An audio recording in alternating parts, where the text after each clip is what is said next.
All right.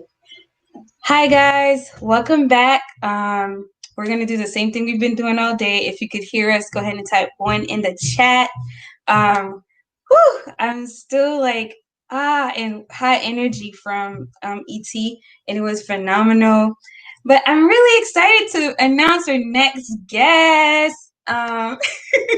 You probably never seen me this hype before, Justin, but this is my regular life.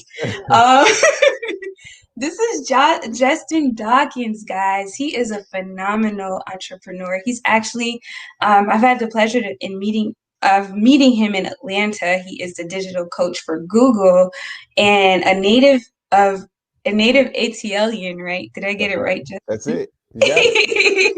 Great job. Thank you, thank you. He wants to turn the multicultural marketing space upside down. He's a serial entrepreneur who created his first digital company as a college student at GSU. Now, years later, he's still an entrepreneur at heart and a managing partner at Collab Capital. I really want you to share about Collab Capital, but if it's up to you, I'll leave that up to you because this is magical. It's basically an investment fund leveraging financial, human, and social capital to help Black founders build sustainable, innovation-centered businesses. And I'm pretty much not doing it justice because you guys do so many amazing things.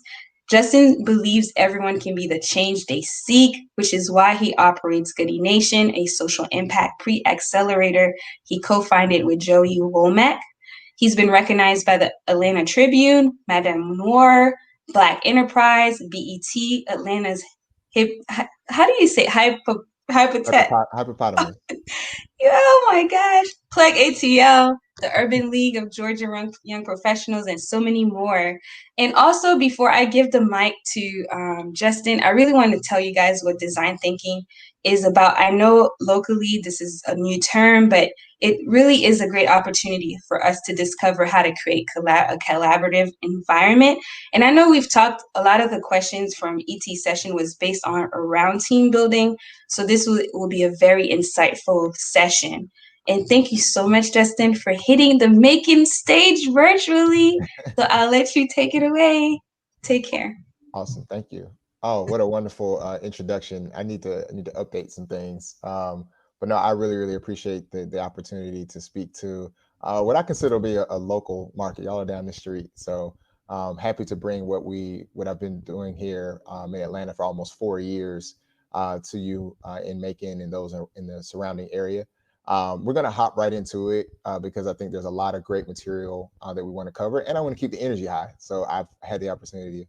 I've seen Brother Eric Thomas speak in person once before, and I know how he goes. So I'm gonna try to keep that same energy and try to keep it up. So I'm gonna share my screen. I do have a presentation today that will walk us through the design thinking process. So I'll share my screen, and then we will get right into it. All right.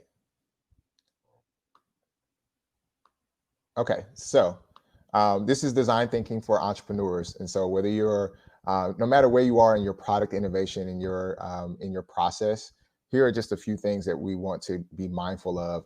The key thing here is this is all about creativity. This is all about big idea thinking, and even if you already have a product, this is a great way to kind of refine your product. Maybe think about adding new features, or if you're in the business of marketing products, right? So maybe you're a marketer or you're someone who's on the actual uh, product side of the business or even the engineering side of the business. This is a way for you to start thinking about how to reach the customer, how to actually connect with those that will be using your products and your innovations going forward. So this is great for startup founders, entrepreneurs, small businesses. It's a process that you can use regardless of what it is that you do in the entrepreneurial space. Just a few housekeeping notes. If you like, if you're sharing on social media, encourage you to tag the program's handle, which is at Digital Coaches Program. Also, Google hashtag Google Digital Coaches. And of course, you can find me at J Dawkins ATL. So we'd love for you to share this out and let Google know that I was here today and that you were getting some great information and details. I cannot express how grateful I am for the warm introduction, but I'll go a little bit further and talk a little bit about the two companies that I run. One, I'm the CEO of a marketing technology firm here in Atlanta called Inflex Digital Studio. where we focus on building marketing technology solutions for brands of all different sizes. One of the titles that I hold nearest and dearest is I am the managing partner of an investment firm called Collab Capitol, where we're investing in Black innovators. We have a very interesting model, so I actually encourage you to check out collab.capital if you want to learn more there. And if we have time at the end, I'm happy to share more. And then my most proud title is the Atlanta Grow with Google Digital Coach. That is a typo. I apologize for that. And this is my email address. So if you have questions about today's presentation, when I'm having more workshops that you can attend, which are right now all virtual because of the global pandemic, feel free to shoot me an email. And of course, you can also follow me on Twitter and Instagram at jdawkinsatl. All right, enough about me. Let's talk about you, and let's talk about design thinking. So here's our agenda. We have about 35 minutes, so it's going to go pretty quickly, but we'll leave room for questions and make sure we get to as many of those as we can. All right. So first thing we do is talk about what is design thinking. We're going to learn the 5 phases of the design thinking process.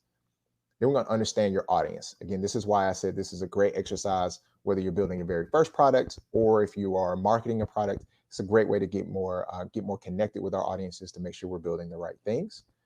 Next, we're going to talk about identifying their challenges, right? So going beyond what it is that we think and so really starting to put ourselves in the shoes of our user and our customers. And then we're going to talk about crafting and testing your solutions. So before we spend a lot of time, energy, money, and resources, what are some very easy and quick ways that we can learn and validate our assumptions so that again, we can ensure that we're bringing the right things to the table as far as our customers and users are concerned. If you have a Google account, I encourage you to do this. We will be using a Google document. You can also use scratch pieces of paper. I doodle a lot. So don't worry if you don't want to do it this particular way. You can use scratch pieces of paper or a notebook or something like that. It's totally up to you. All right. And then if you do decide to use Google, you just want to create a new document. If you're not familiar, just go to Drive and then just click New and create a new file and make sure you name it so that way you can find it a little later on. All right. So what is design thinking?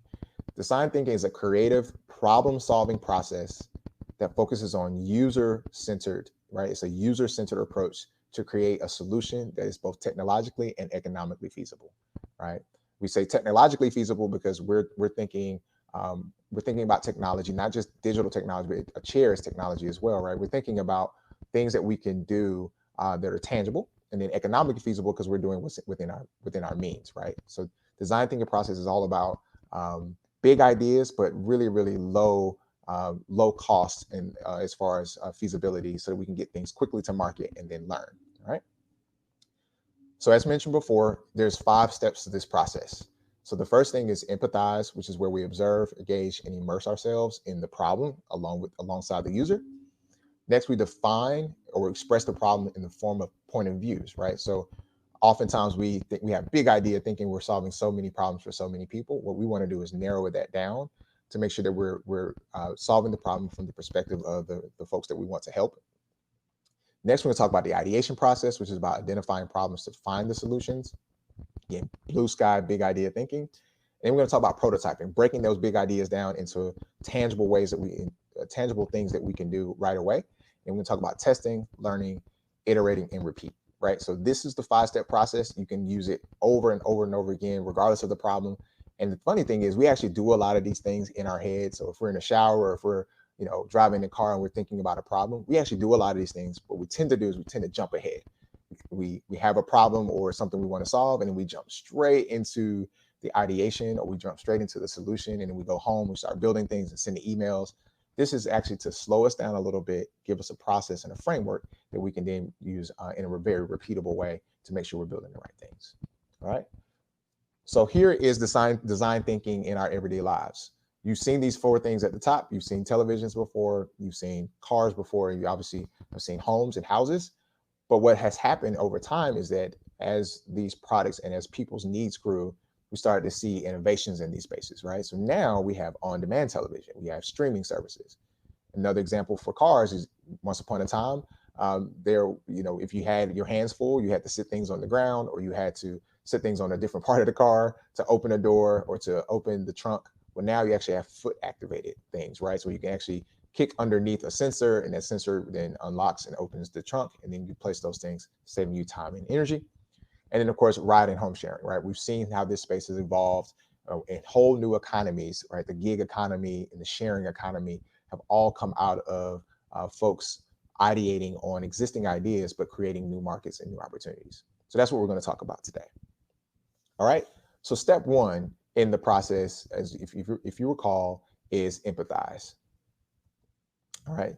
So the thing we want to do when establishing empathy is you want to create a goal.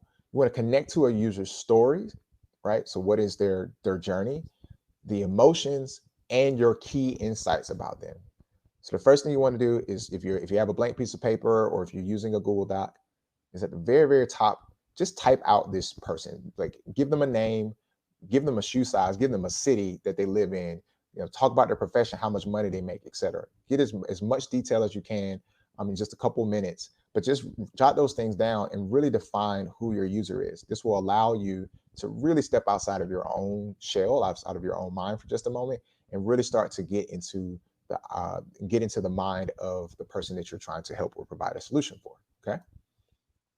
So here's an example. So a woman of color looking for socially conscious brands, parents of young children not yet in school, seniors over 70 in single member homes, right? College students seeking temporary housing. These are just high level examples. I encourage you to go a step further and give these folks a name. Give that persona an actual name. It actually makes it easier to speak to them a little bit later because you can actually reference them, and you'll see why in just a moment. But these are just really, really easy examples. Again, I encourage you to jot a couple of those things down and maybe even add some additional detail as we go along through the process. All right. So inspire new thinking by discovering what people really need. So this is a 3-minute exercise. I'm actually going to walk through it a little bit as you're working on it, so as to not have a ton of dead space. But the first thing we want to do is we want to select an audience, right? An example of that are busy professionals, after school teachers, parents with young children. It may be parents affected by the pandemic in some ways, because that is very relevant right now and will be for the foreseeable future. And then use Google Docs to write down at least 10 challenges that they face, right? So again, what we're going to do is take like 1 or 2 minutes to that top line audience that we really, really want to focus on. I would say start with that persona and start to group people together, and then write down the 10 challenges that they face. So for instance, if it's a busy professional, it may be, well, why are they so busy? What's going on? Is it calendaring and scheduling? Is it they have too much on their plate? Is it work-life balance, right? What is it that makes them so busy? The same thing with like after school teachers. What is some of their challenges? Is it coordinating with parents for pickup?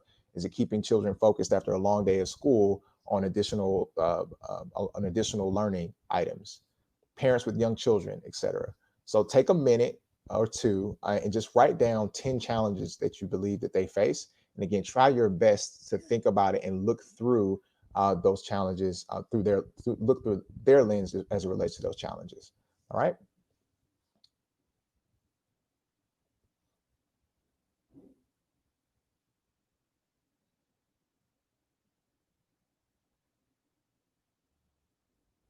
And I'll go back a slide. So this is a good place to start.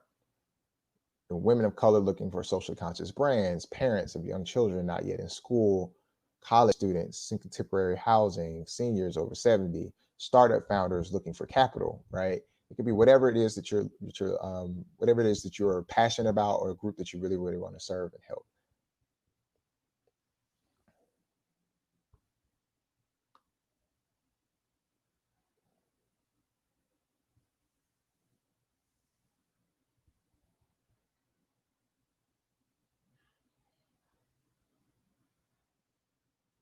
All right. For the sake of time, we're going to move forward, but feel free to continue to work on these things as we go along. It won't hurt or harm. Again, this is to introduce you to a method and a process that you can use over and over and over again. So it's not you don't have to get it right and perfect the first time, but you'll become a master of this process in no time. All right.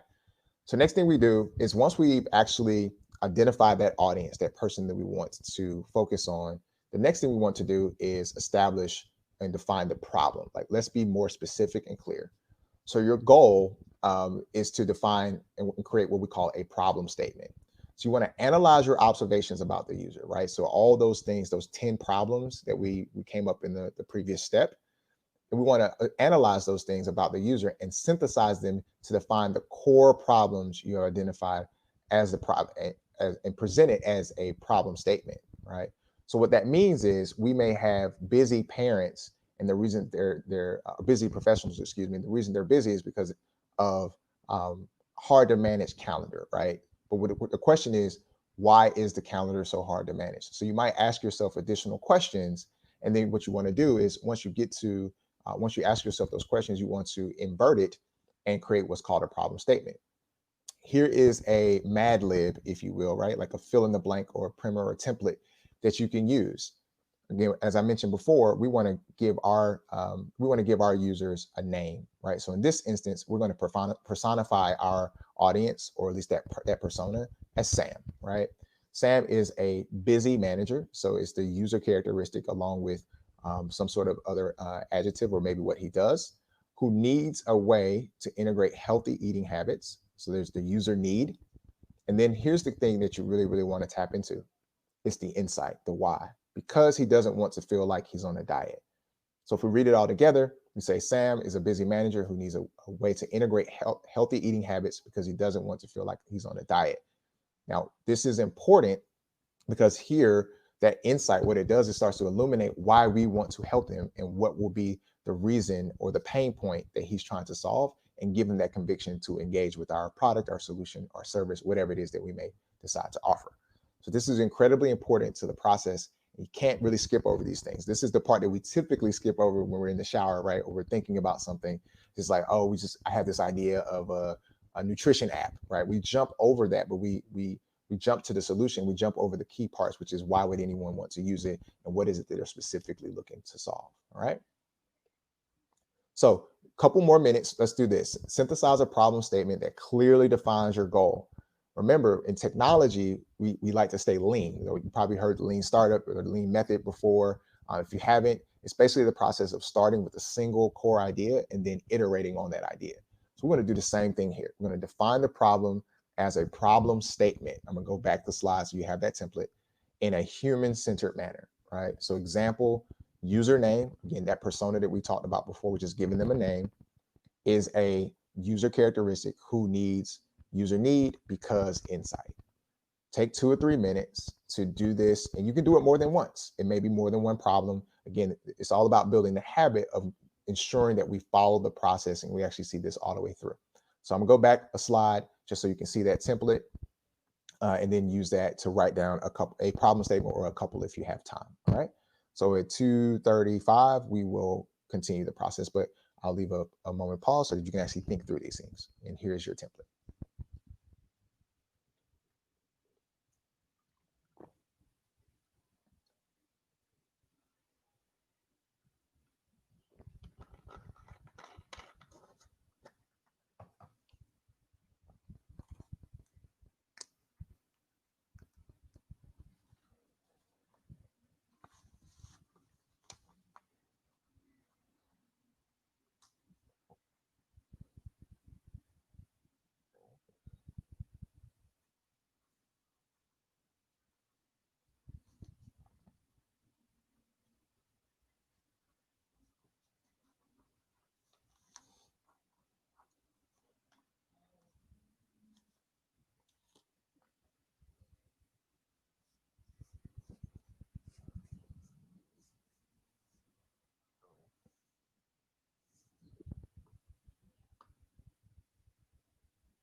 All right, so we're going to keep going ahead. Again, feel free to come back, change and tweak as we go along. That's okay. Again, it's about the process. All right. So now we've done quite a bit already in just a short amount of time. We've talked about defining our user persona and actually figuring out who we want to solve the problem for. We've done our best to put ourselves in their shoes. We even gave them a name. We even said where they live, maybe the income that they make, etc. We defined the problem and we shaped it into the form of a problem statement. So there's something we can actually address at each point of the problem statement. Now we get to the fun part. This is the part that we typically jump to, which is like the big idea thinking. Here, we're going to do the same thing. We're just going to add a little bit of a process around it so that we can actually adhere to the process and make sure that we're still building something that aligns with our users' needs, right?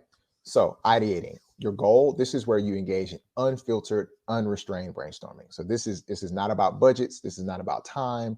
This isn't about how much it's going to cost or what kind of talent you need to pull it off. This is about how can you solve for this obstacle that you've actually illuminated in your problem statement, right?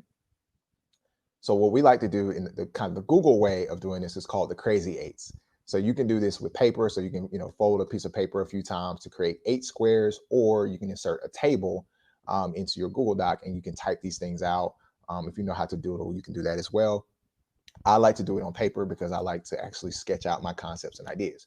But what we call it the crazy eights. And it's where you create a 2x4 table, and in each section you write out an idea or a feature or a piece of it, and you do it unfiltered. Don't challenge the previous tile. So if you look at each one of these tiles, it's just about adding on and making the idea really, really, really big. Don't worry about feasibility right now. Blue sky thing is encouraged. So you may actually, one way to get through this is actually to not challenge an idea, but just ask yourself yes and, right? So it's yes and ideation, which is where we basically start with a simple concept. It could be a mobile application with great and fast recipes, right? Thinking about Sam's needs. Then we might just say, instead of saying, well, I don't want to do an app, I want to do a treadmill or a bicycle or something like that. We can say, you know what? Yes, and the mobile app will connect to his smart television and give him video tutorials on how to cook the meals. And then we say yes and, right? So we continue that process until we fill up our crazy eights. And then that whole piece of paper or those 8 sections, if you're doing it digitally, make up one really, really, really big idea. And then what we'll talk about next is how we actually break that down. So crazy eights. So here are some examples. Women of color looking for socially conscious brand. Big ideas. A program that donates an item to someone in need with every purchase, right? Yes, and an app that helps you find local fresh produce, right? So this is one idea, or it could be several ideas combined to make a really, really big idea, right? For college students seeking temporary housing, which was another one of our groups from earlier, you may have an online roommate matching service for students, a building with furnished temporary rentals, online learning programs, et cetera, et cetera, et cetera. So for our user persona, in this case, it doesn't have a name, but for women of color looking for socially conscious brands, these are some of the ideas that we might ideate on. And again, just add on and keep adding bullets, keep adding things, and making the idea as big as you possibly can, unfiltered, right? So we're going to do this, okay, 2-3 more minutes. We're going to take about 2 minutes, so 240, 241, and push past obvious solutions to get through the breakthrough ideas. This is how we come up with those 50 million, 100 million, billion-dollar ideas. Is really, really pushing way beyond just the things that those initial ideas. So use Google Docs or write them down, 8 possible solutions, or if all 8 become the solution, that's great too. Any idea or solution that comes to mind is welcome. So again, we're not here to scratch through feasibility. We're not here to like mull over and create analysis paralysis. We're here to just big idea thinking, just here to make our ideas as big as we possibly can, right? So 241, I'll give you a couple more minutes. If you're with a friend or a colleague or a co-founder, it's a great exercise to do together. Yes, and brainstorming. It's a really great and fun exercise. So give you a couple of minutes to do that, and then we will continue moving forward.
All right. So again, this process you can do on your own. You can do it as many times as you like. But my job here today is to get you through the process and then make sure we have room for questions. So we're going to move forward and get into the prototyping and then the testing phase.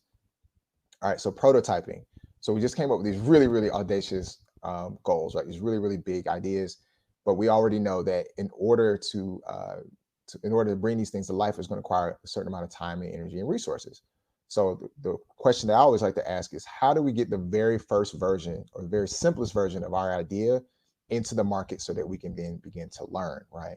So your goal in this next phase is to draw out or craft what is possible, keeping in mind your minimal viable product. So what is an MVP? An MVP is the simplest version of our really, really big ideas that we can do. I like to say within 48 hours. Like, can I pull something together in just a few hours, and then get it in front of my SAM or whoever your customer is or your user, get it in front of them as soon as possible. As you can see in this picture to the right, this person had an idea for a mobile application. So they started sketching, or maybe a website. So they started sketching those ideas out. But the key thing here was keeping it really, really simple. Sometimes it does not involve building anything. It could be using existing tools.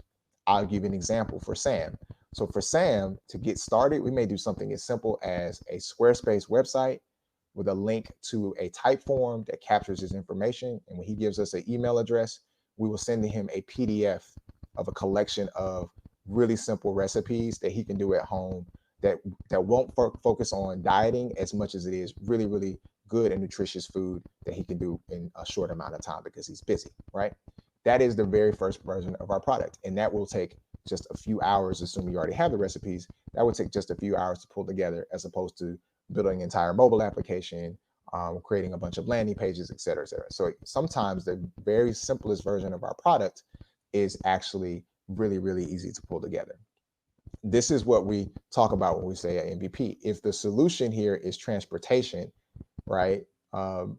One might think, well, the minimal viable product of a car is a wheel, but we know that will not provide value, right? Or even four wheels and axles, or even a chassis, or when. So we don't get to connect with our user and provide value to them until the very, very, very end. We don't want to do that. What we want to do is, we want to figure out what is the simplest version of our idea that we can get to them quickly. It may not be the most ideal. It might not even be, from a monetary standpoint, it may not match up with what they're willing to pay. They may be willing to pay more for a better solution, but we want to at least get it in front of them. So we might start with a skateboard, then we might add handlebars and turn it into a scooter. Then we might iterate and evolve into a bike company and then a motorcycle, and then eventually we provide cars. If you think about Tesla, Tesla is a great example of this. They wanted to do, they started with batteries and they wanted to build a car brand. So they actually started with an existing chassis of the Lotus, which was the original, the original Roadster, and they actually turned it into an electrical vehicle. Now, they obviously have way more resources than I do to start a car company, but just by taking their existing batteries and their battery technology and changing out the drivetrain of the Lotus, they actually create their very first car. So that process, even though their prototyping was still cost a little bit more, they had more resources and time and energy to do those things. It was a much easier way to get a product to market. And now we see where Tesla is today, right? They have batteries in the home, they have charging stations, supercharging stations everywhere, 4 or 5 different models of vehicles. And now they're a battery company also focused on other things, right? So we want to make sure that we're thinking about it simply. What is the easiest minimal viable version of our product? So what we like to do is we pick one of your feasible ideas and flesh it out how you would build that solution, right? So think the technology you need. Do you need Typeform or MailChimp, right? Do you need some sort of way to capture information and data? Airtable is a great tool for this as well. How much time? I like to say, put your time in a little bit of a box so that you make sure that you're remaining, keep the energy high. You make sure you continue to iterate and be progressive. How much money you'll need? So hopefully not a lot. And then resources available to you, right? What is it that you can already tap into? The networks, the partnerships, the relationships that you have to get your product in front of your customer very, very quickly. So you want to build rough prototypes to learn how to make it better, right? So we don't have time to do that today, but the idea here is that when you get to once you get through the ideation process and you get to the prototyping stage, that you're actually thinking about how do I break down my really big idea into feasible, tangible things that I can do today that I can then turn around and present as value to my users. And we do that for the purpose of testing. So again, the lean startup method says, hey, ideate, and then you want to do customer validation, which is making sure that it aligns. And so we do that by testing. So your goal during testing is to test the complete product, right? So if I have a MailChimp form or a type form that leads to an Airtable database that then we deliver a PDF, that entire workflow and process, you want to make sure you have that together. And then using the best solutions identified during the prototyping phase, we'll refine and alter as needed. So do we want to eliminate certain questions? Do we want to add additional things to enhance it? Do we want to do dynamic content? So maybe it's 2 PDFs instead of 1, depending on the user's dietary needs and stuff like that. So we use that iterative process to add features, right? So what is an iterative process? Well, here's an example. So this is Sunrise Coffee. This is an example of a real business and how they use design thinking to iterate their business during the pandemic, right? So they had to pivot to a digital experience because their stores weren't open for an extended amount of time. So what they did is they looked to social media and online advertising strategy. That was kind of one of the resources that they had, right? And then they explore online coffee sales. So they set up a online store and they said, you know what, we can deliver coffee to a local region or market or area for those that still want it, or maybe even doing pickups for those that order online and giving people windows to come get coffee. And then here's the thing that really made it special. They also decided to use coffee donations to help first responders and healthcare workers, right? So they were able to still keep their brand in front of people. They were able to still keep a solution, provide their solution, which was coffee, a beverage, to their users and customers. But they didn't have to actually create a whole bunch of different things. They didn't have to build a mobile app to do this. They didn't have to actually go out and spend a bunch of money on marketing advertising. They were able to use social media and online advertising tools to keep costs low while still engaging with their customers. This is a great marketing case for design thinking, even if they didn't necessarily have to build, even though they didn't necessarily have to build a whole product, right? So let's just walk through the process one more time to make sure we have it all down before we get to questions. So again, the first thing we want to do in our process is we want to empathize. This is when we put ourselves in our customer's shoes. We then define a problem and express it from their point of view using our problem statement. Then we go into ideation, right? So this is where we big idea thinking. We're not worried about feasibility just yet. We just want to make sure that we're building something interesting and big that our customers, our users will love. Then we break down one of those big ideas and we build a prototype, something we can get in front of them very quickly. Like I said, put yourself on a time limit. It can be a weekend, it can be a month, but whatever it is, make sure it's something that you can do that is feasible. And then we get that thing to market so that we can test, learn, which is the most important thing in the startup world, iterate, and then repeat. All right. So that's it for me today. I know it was a lot of information, but I want to make sure we had at least 5 to 10 minutes for questions. And so I will pause here and open it up. Awesome. We have our first question from Tarika. Which steps do you think is most important, and where should most of our time be allocated in those steps? Great question. So I'm going to go back a slide because it has all 5 steps. Okay. So in my experience working with hundreds of founders over the last few years, the part where you should spend most of your time is where they don't spend a lot of their time, which is actually in the very first 2 steps, right? Oftentimes while companies fail and ideas fail, it's because they're building the wrong thing. And they're building the wrong thing because they did not take the time to really, really understand the user's pain points. And most importantly, if you're trying to build a business, is the pain point steep enough or hard enough or hurtful enough, right, for them to actually spend money? So if you're trying to build a business, I mean, we make businesses to make money.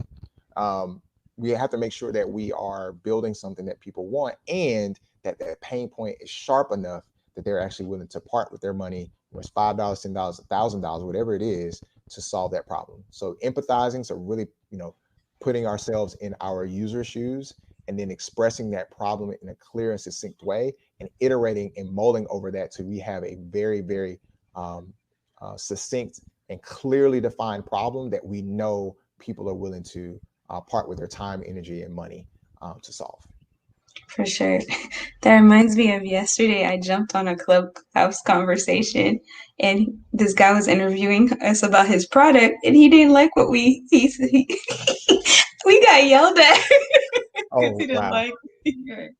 Anyway, the next question is it this is from Deborah. Is it necessary or prudent to identify personality characters to better define the target customer? Yes. I do. So every once in a while, I'll block off time to talk to founders. And the first thing I ask them to do is send me their website. And I'll do what's called like an audit, right? So the audit in that process, what I'll do is I will go and observe their website and who I think they're trying to talk to, right? So who is this product for? Who are you trying to serve? And so I'll write down all the things that I was able to glean from what they're presenting online. And then what I'll do is we'll get on a Google Hangout or some sort of teleconferencing software, and then I will say, well, who's your persona? Who is this website for? Who is this product for?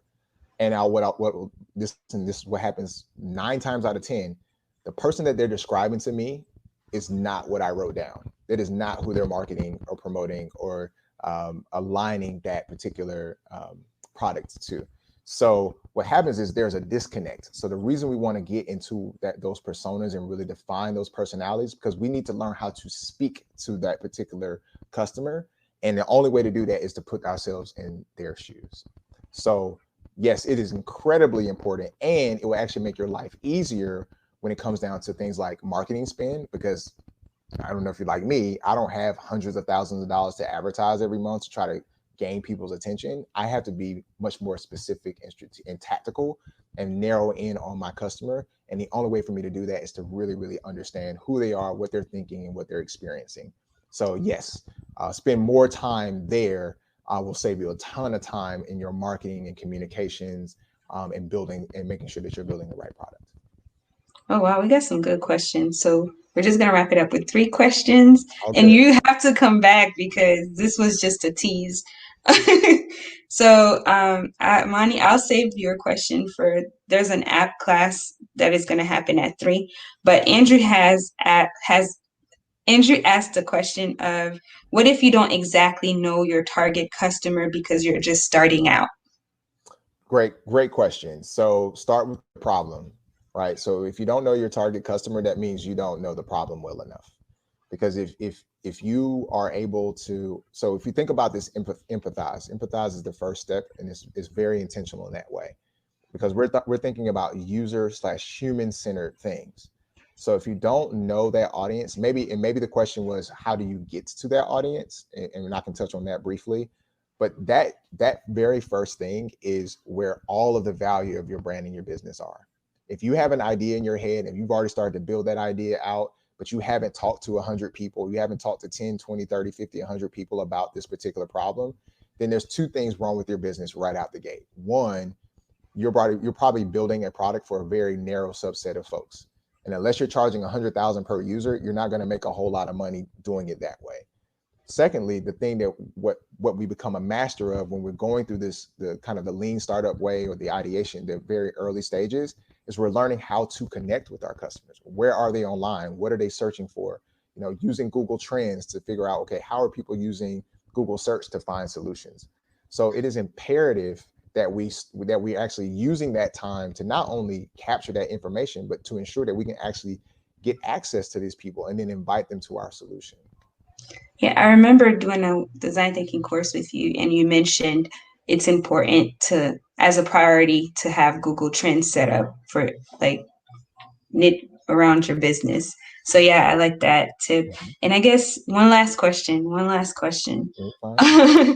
um, I think what if you find more than one pain point? How should you proceed? Great question. And I get this a lot. And by the way, it is more likely that your solution will solve more than one person's problem. So I don't want you to think that I'm saying, one user, one solution, right? Like you should only be building your product for one person or one person type. I'm not saying that. What we're saying today and what we're trying to convey is a place to start. So if you have more than one pain point, what you want to do is, for every pain point, you want to go through this process independently. So again, empathize. So maybe it may be the same feelings, it may be the same persona, right? It still may be Sam, but he may have he may have the same problem for more than one reason.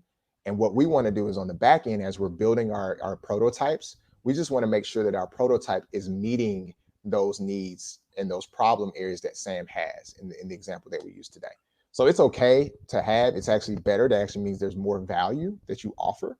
We just want to have a good place to start. And we just want to make sure that initial pain point is really, really going to, that we're building solution to that initial pain point. So, because that is our point of engagement. And that's when we start to make our product and our brand promise. And that's how we capture Sam. And then we can add on value as we go forward. For sure.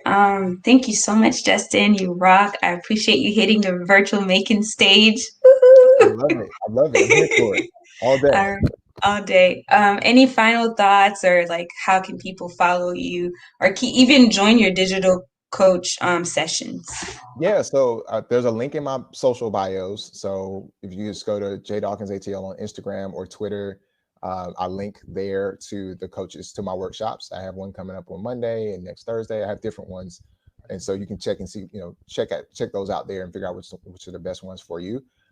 New content material, we're talking about presentations. So if you're trying to win new deals, partnership agreements, and stuff like that, and you're trying to figure out how do you structure and design your decks, those would be really, really good, especially going into the new year. The other thing is this process, as I've said, a few times throughout, it is designed to help you get through your ideas quickly and fail fast, so that you can get to the next best idea. So, empathize as best you can to find those problems, get prototypes out there very, very quickly, learn.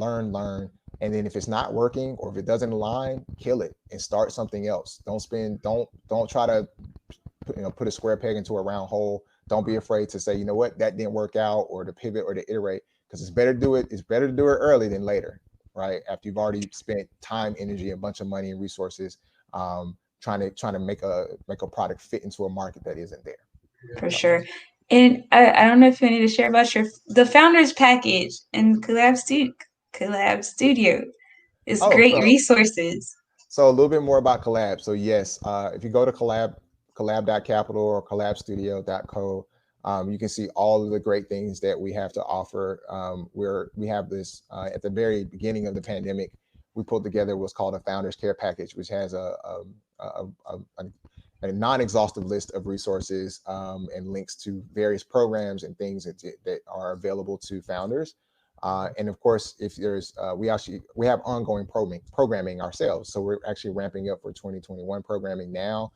So if you're interested, make sure you sign up for studio updates so you can see what we have going on. We have great experiences like founder dinners where we bring in subject matter experts.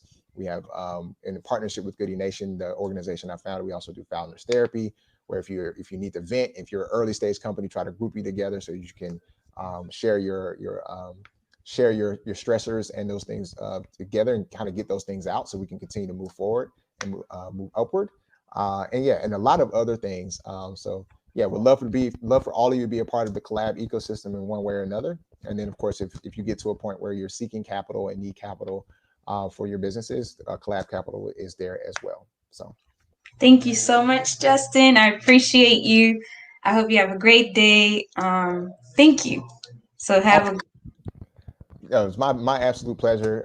Happy I could be a part and provide just a little bit. Hopefully I kept the energy level up coming up after ET. But no, thank you for the opportunity, and I look forward to connecting with more of you in the near future. All right. Take care. Thank you. Bye. Let me see if Arian stopped broadcasting.